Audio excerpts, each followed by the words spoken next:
Hello किसान भाइयों, मैं हूं आपका मछली वाला भैया Unmesh Tahri of fisheries graduate entrepreneur और आप देख रहे हैं ऑस्कर फिशरीज। बहुत सारे किसान भाई ये सवाल पूछते हैं कि सर क्या वो तरीके हैं जिसकी मदद से हम लोग किसी भी मछली को साल में 2 बार पालन करें और दो बार हम अपने एक साल में मछली पालन करके ज्यादा से ज्यादा पैसे कमा पाए। किसान भाइयों, मछली पालन में अगर आप किसी भी कल्चर सिस्टम को 2 बार प्रैक्टिस करना चाहते हैं, साल में 2 बार फिश को हार्वेस्ट करना चाहते हैं, तो सबसे पहले दोस्तों आपको ऐसे मछलियों का चुनाव करना पड़ेगा जिसका लाइफ साइकिल शॉर्ट हो, मतलब जिसका जीवन चक्र जल्दी कंप्लीट होता हो। ऐसे मछलियों को आपको पहचान करना पड़ेगा जिसका ग्रोथ परफॉर्मेंस दूसरी मछली के मुकाबले ज्यादा हो, क्योंकि अल्टीमेटली आप मछलियों को जल्दी बड़ा करना चाहते हैं और जल्दी बड़ा करके उसको मार्केट साइज, मतलब कम से कम 1 से 1.5 किलो साइज तक पहुंचा करके उसको मार्केट में बेचना चाहते हैं ताकि जल्दी आप पैसे कमा पाए। तो उसके लिए सबसे पहले ऐसे मछलियों का चुनाव करिए जिसका ग्रोथ परफॉर्मेंस अच्छा हो और जिसका लाइफ साइकिल, जिसका जीवन चक्र है वो शॉर्ट हो। इससे ये होगा कि आपकी मछलियां आपका जो खाना है उसको जल्दी ग्रहण करेगी और वो उसका शरीर में जल्दी से फैट और उसका जो मसल मास है वो जल्दी बिल्ड होगा, जिससे मछलियां जल्दी बड़ी हो जाएगी, है ना। तो ऐसे मछलियों का चुनाव करिए जो अच्छा खाना खाती हो, है ना, जो प्रोटीन युक्त आहार को जल्दी एक्सेप्ट करती हो, साथ ही साथ उस मछली का शरीर है उसमें जल्दी मीट का जमा हो जाए, जल्दी उसके शरीर में फैट का जमा हो जाए, जिससे मछलियां जल्दी बड़ी हो जाए। तो 3 पॉइंट आपको समझ में आ गया। पहला, ग्रोथ परफॉर्मेंस अच्छी हो, लाइफ साइकिल छोटी हो और जो कमर्शियल फीड या फिर हाई प्रोटीन युक्त आहार को अच्छे से ग्रहण कर लेती हो, ठीक है। साथ ही साथ उस मछलियों में बीमारियां मत लगे, है ना। बीमारियां आपकी मछलियों के ग्रोथ को घटाती हैं, मछलियों को स्ट्रेस में लाती हैं, है ना, जिससे अल्टीमेटली आपकी मछलियों का ग्रोथ है वो प्रभावित होता है। तो ऐसे मछलियों का आपको चुनाव करना है जिसमें बीमारियां कम लगती हो और जो अच्छे से कठिन परिस्थितियों में अच्छे से सर्वाइव कर पाती हो। मेरी नजर में जो मैं आपको एग्जांपल्स, जो क्राइटेरिया बता रहा हूं, उसमें पंगासस मछली सबसे अच्छी फिट होती है जिसको साल में 2 बार आप हार्वेस्ट कर सकते हैं। साथ ही साथ आपकी जो हाइब्रिड मांगुर हो गया या फिर देसी मांगुर और आपकी सिंघी मछली हो गया, ये मछलियां ज्यादा ग्रोथ नहीं करती। अगर आप देसी मांगुर की बात करें तो ये मछली 1 से 100 ग्राम से 150 ग्राम तक मिनिमम मैक्सिमम हो पाती है। तो इस वजह से इसका लाइफ साइकिल छोटा है और ये जल्दी तैयार हो जाती है। भले इसका मार्केट साइज आपका 1 किलो नहीं है, ये 100 ग्राम से 150 ग्राम साइज में ही बिकती है, तो इस वजह से इसका मार्केटेबल साइज 100 से 150 ग्राम ही हुआ। तो अल्टीमेटली हमको जल्दी मछलियों को बड़ा करना है और मार्केट साइज जितने में मछलियां बिक जाती हैं उतनी साइज अपने को जल्दी उस मछली को तैयार करना है, ठीक है। इसके अलावा जब भी आप मछली पालन करें दोस्तों, तो ऐसे स्टंटेड बच्चे या फिर एडवांस फिंगरलिंग साइज के बच्चे तालाब में छोड़िए, क्योंकि क्या होता है ना, छोटे बच्चे अगर आप स्पॉन फ्राई या फिर आप जो ईयर फिंगरलिंग जो होता है ना 5 से 10 ग्राम का, इसको आप किसी भी बच्चों का मछली का आप तालाब में छोड़िए, उसको कम से कम 8 महीने 10 महीने लगते ही हैं बड़ा होने में।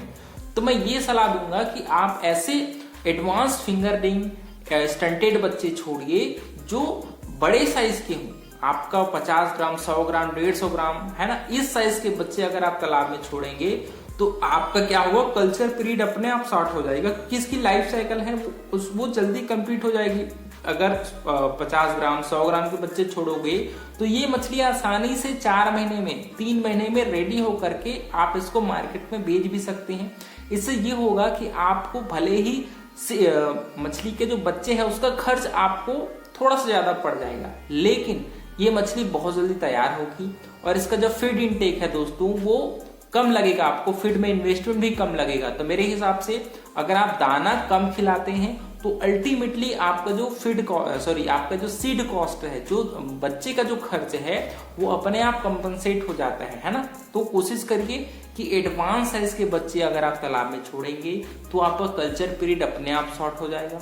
साथ ही साथ इस मछली के एक और फायदे ये हैं कि ये मछलियां, इनको बीमारियां बहुत कम लगती हैं। बड़े मछलियों को बीमारी में सरवाइव करना, जिंदा रहना और जल्दी से मछलियां ठीक भी हो जाती है बीमारियों से। तो मैं यही सलाह दूंगा कि आप एडवांस साइज के बच्चे, एडवांस फिंगरलिंग साइज के बच्चे तालाब में छोड़िए, ताकि ये बीमारियों से ज़्यादा इनको ग्रसित ना हो। साथ ही साथ ये बहुत ही आसानी से बीमारियों से बाहर लड़ करके आप बाहर भी आ जाए और आपको कोई भी नुकसान वगैरह है वो ना हो जाए। ठीक है। इसका एक और तरीका है दोस्तों, अगर आप चाहते हैं तो एक कल्चर सिस्टम है जिसको हम लोग सिंगल स्टॉकिंग और मल्टीपल हार्वेस्टिंग करते हैं। इसका मतलब ये है कि जैसे हम लोग नॉर्मल फिश फार्मिंग में ये करते हैं कि हम लोग सिमिलर साइज के बच्चे ही तालाब में छोड़ते हैं। मान लीजिए हम लोग 10 ग्राम, 15 ग्राम, 20 ग्राम, तो सभी जो मछलियों का जो भार है दोस्तों वो सेम रहता है, सिमिलर रहता है ना।